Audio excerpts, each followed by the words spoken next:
Sous la poussière du passé. Los Angeles, 2023. La ville s'étendait, infinie et brillante sous le soleil couchant. Ses boulevards étaient bordés de palmiers, ses rues bondées de voitures, mais c'était dans ces recoins sombres que se cachaient les secrets les plus lourds. L'air était lourd, presque suffocant, et les sirènes des ambulances et des voitures de police rythmaient le son de la ville en perpétuel mouvement. David King, détective privé depuis plus de 20 ans, se tenait dans son bureau exigu, à regarder l'horizon à travers la fenêtre brisée.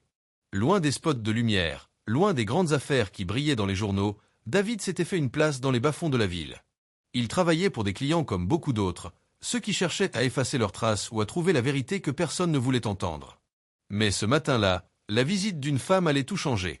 Elle s'appelait Alice Fitzgerald, et son visage, marqué par l'inquiétude, portait les traces d'une vie difficile. Elle s'assit en face de David, ses mains tremblantes serrées autour d'un sac à main en cuir. « Je sais que vous ne faites pas ce genre de travail, mais je vous en prie, je vous paye ce qu'il faut, dit-elle, sa voix emplie d'une urgence palpable. David, qui avait vu passer des milliers de personnes, fit un signe de tête, sans dire un mot.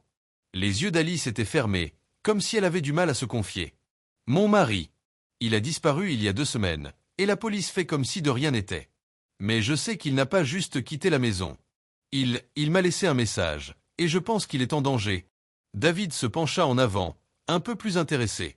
Alice parla d'un appel qu'elle avait reçu quelques heures avant la disparition de son mari, un appel étrange, presque crypté, de la part de ce dernier.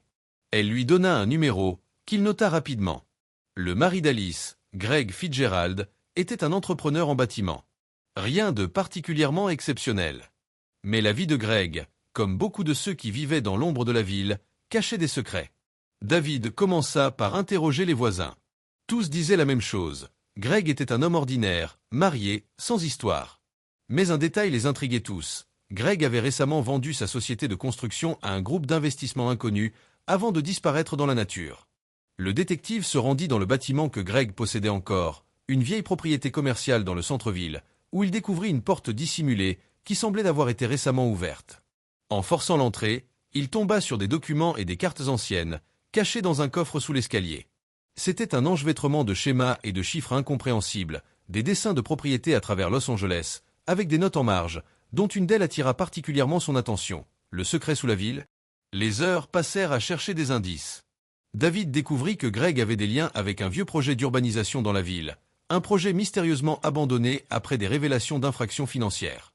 Mais quelque chose d'encore plus perturbant se trouvait dans les papiers. Il y était question de tunnels souterrains, un réseau d'accès caché, dont personne ne parlait, mais qui semblait être au cœur de tout.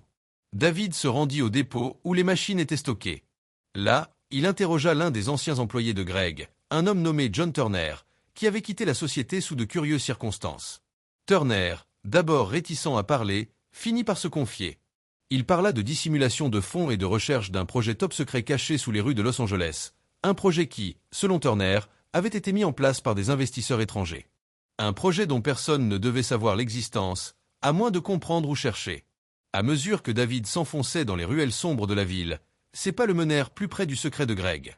Il se rendit dans un restaurant de Chinatown, où il avait appris que Greg avait rencontré un mystérieux homme des semaines avant sa disparition. Ce dernier, un certain Victor Ruiz, était un entrepreneur discret, mais dont les connexions s'étendaient à travers le monde des affaires souterraines de Los Angeles.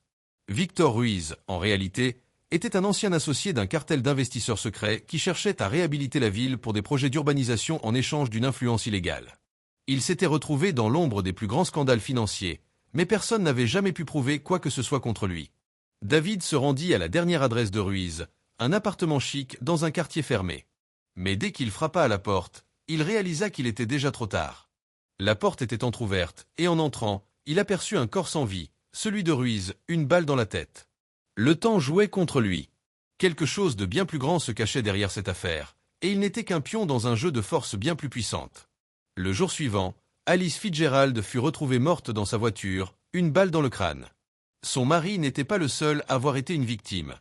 Toute une série de meurtres semblait liés à l'affaire, et David, malgré tous ses efforts, se rendait compte qu'il avait réveillé un monstre qu'il ne pourrait plus arrêter. Avant de disparaître, Greg Fitzgerald avait laissé derrière lui une dernière preuve, un simple message écrit sur un papier. Le secret est sous la ville. La vérité est la clé, mais la porte est fermée à clé.